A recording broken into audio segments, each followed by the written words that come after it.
Assalamualaikum warahmatullahi wabarakatuh. Selamat pagi anak-anak. Tetap belajar di rumah ya. Meskipun keadaan seperti ini COVID-19 harus kita cegah, tetap belajar di rumah.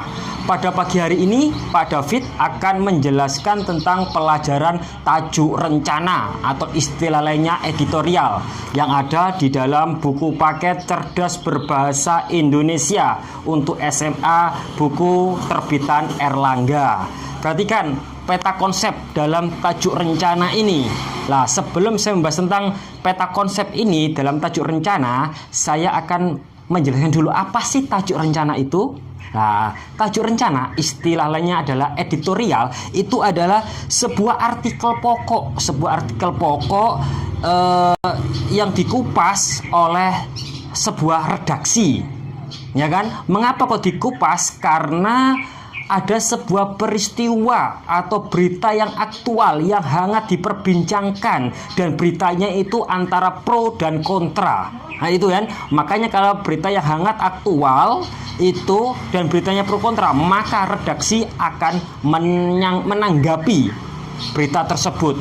Tulisannya namanya tajuk rencana atau editorial. Perhatikan peta konsep di atas. Yang pertama adalah langkah-langkah menulis tajuk rencana. Yang pertama mengidentifikasi informasi, mengidentifikasi informasi dulu. Kemudian yang kedua menyeleksi beragam informasi. Informasi semua diseleksi.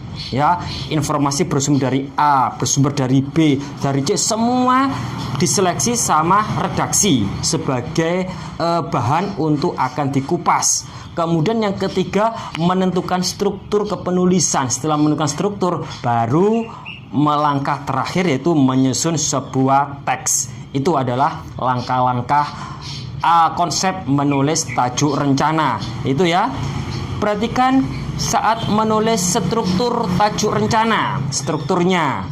Yang pertama yaitu pengenalan isu. Apa sih pengenalan isu itu? Pengenalan isu adalah sebuah berita yang hangat diperbincangkan orang banyak, dikupas menurut pandangan pribadi si pengupasnya atau disebut dengan redaksi. Itu kan ya. Kemudian setelah itu struktur yang kedua menyampaikan sebuah argumentasi. Argumentasi sampaikan ya. Dan yang terakhir adalah kesimpulan kayak gitu. Itu adalah strukturnya. Pak, kok masih ribet, Pak? Bagaimana cara mudahnya menulis tajuk rencana? Cara mudahnya seperti ini. Ini soalnya sering dikeluarkan dalam soal ujian semester dan soal ujian nasional, ya kan? Yang pertama, penulis itu menulis dulu, beritanya ditulis. Berita setelah ditulis baru berpendapat atau disebut dengan opini penulis. Setelah opini penulis baru berargumentasi dan kesimpulan. Nah, itu adalah sebuah tajuk rencana. Contoh soal, Perhatikan contoh soal tajuk rencana yang pernah dikeluarkan dalam soal ujian nasional, yaitu bacalah teks berikut. Langkah pertama yang dibaca adalah soalnya. Pernyataan yang merupakan opini penulis pada teks tersebut terdapat pada kalimat nomor 1. Kesimpang siuran informasi hampir selalu terulang pada setiap bencana. Setelah letusan Gunung Kelut, di media sosial ramai dibicarakan Gunung Bromo dan Semeru. Isu palsu ini membuat panik.